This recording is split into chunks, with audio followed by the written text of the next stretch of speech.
안녕하십니까. 단국대학교 수학과에서 학생들을 가르치고 있는 김도형 교수라고 합니다. 수학 교수가 이런데 왜 나왔는지 아마 궁금해 하시는 분들이 많을 겁니다. 저는 1995년에 교회를 옮기는 과정에서 친구의 권유로 어느 교회를 가게 됐습니다. 일반적인 교회로 생각을 했었는데 바로 악질적인 사이비 종교 집단 JMS라는 걸 알게 됐습니다. 그 안에서 여자친구를 사귀게 됐는데 그 여자친구는 이미 정명석에게 성폭행을 당한 후였고, 그 후로 제가 확인한 결과로는 1995년 6년 당시에 피해자가 셀 수 없이 많다라는 사실을 제가 알게 됐고, 이런 사이비 종교 집단이 전국의 모든 대학에 서울대, 고려대, 연세대부터 해가지고 제주도까지 전국에 있는 모든 대학에 서클로 들어가 있다는 사실을 알게 되고는 요즘 시대에 어떤 이런 일이 있을 수 있나, 그래서 싸우게 됐습니다. 그래서 정명석 경호원한테 폭행을 당해서 얼굴을 30반을 꿰맨 적도 있고요. 1999년 탈퇴 여신도 납치 사건 때문에 결성된 엑소더스라고 하는 단체의 회장을 제가 맡아서 정명석이 징역 10년을 선고받을 때까지 모든 사건에 제가 관여를 했습니다. 그래서 제가 겪은 JMS에 대해서 여러분들께 설명을 드리고자 합니다. 먼저 이 정명석의 성폭행에 대한 역사를 말씀드리자면은 1987년에 서울지검 남부지청에 여성 한 명이 정명석을 상대로 형사고소를 합니다.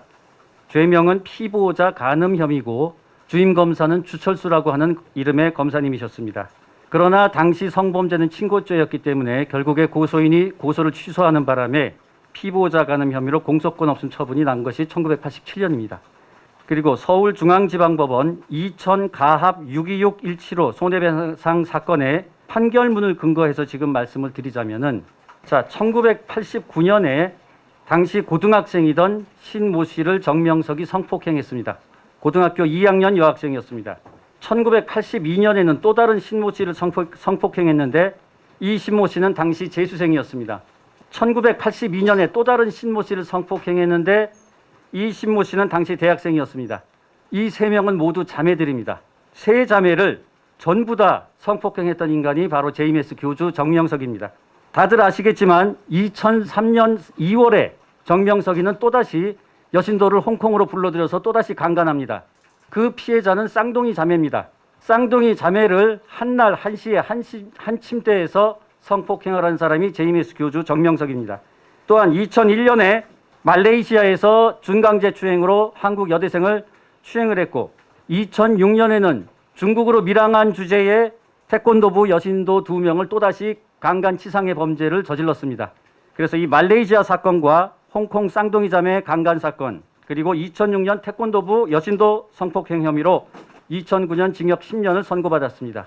지금까지 말씀드린 것은 전부 국내 성폭행이고, 오늘 이 회견장에 나온 피해자 두 분은 모두 다 외국인입니다. 그러나 이게 처음 있는 일이 아닙니다. 2001년 11월 대만의 일주간이라고 하는 주간지가 한국의 사이비 교주 정명석이 대만대학과 정치대학 여대생 100여 명을 성폭행했다라고 표지에 게재를 하면서 대만 사회가 발칵 뒤집어졌습니다.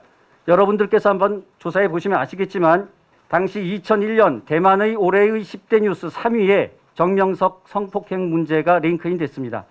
대만대학과 정치대학이라고 하는 것은 대만 최고의 명문대학입니다. 우리나라로 치면 스카이 대학의 여대생 100명을 성폭행했다라고 대만 사회가 보도가 됐으니 얼마나 시끄러웠을지는 여러분들이 판단해 주시기 바랍니다.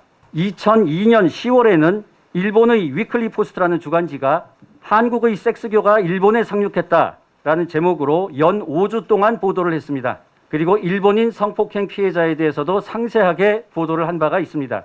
이제 다시 2006년 7월이 되면 일본의 아사히 신문이 일면 톱으로 다음 사항을 보도했습니다. 한국의 사이비 교주 정명석이 일본인 여성 100명을 넘게 성폭행했다. 그래서 일본 사회가 발칵 뒤집혀졌고 거의 모든 방송사, 주간지, 일간지가 달려들어서 정명석의 일본 내 성폭행 행각을 보도한 바가 있습니다. 당시 MBC 뉴스에서는 정명석의 성폭행 문제가 연일 일본에서 뜨거운 이슈가 되면서 한국의 국가 이미지까지 먹칠이 되고 있다라고 보도를 한 바가 있습니다. 또 중국의 환구시보는 배용준이 쌓은 한류가 정명석으로 인해 먹칠이 되고 있다라고 보도한 바도 있습니다.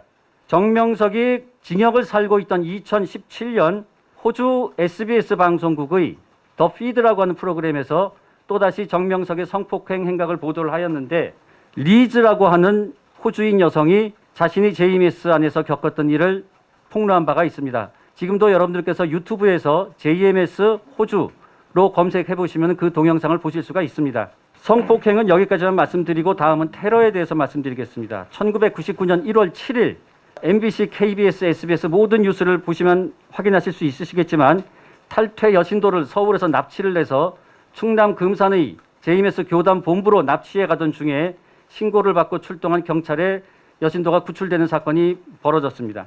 2003년 7월에 정명석이 홍콩에서 체포가 됐습니다.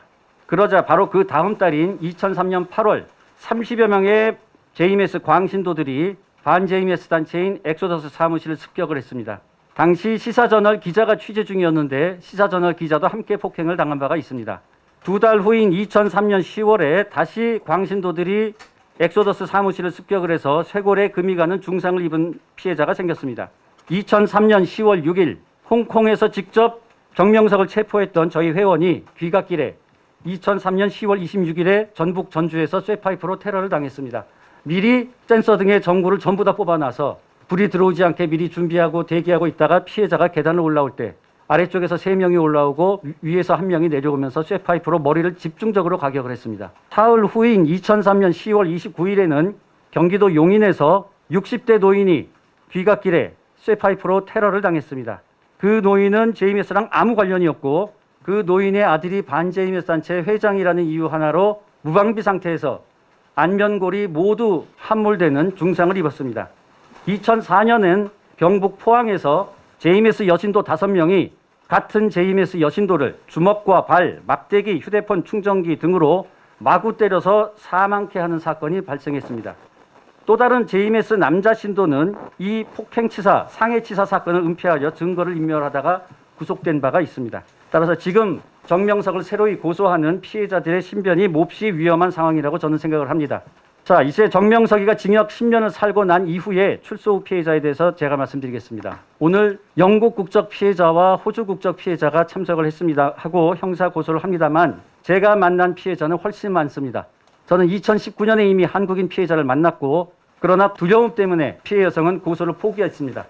지금도 100명이 넘는 수백 명의 한국인 피해자들, 출소 후 피해자들 아무도 고소를 못하고 있습니다.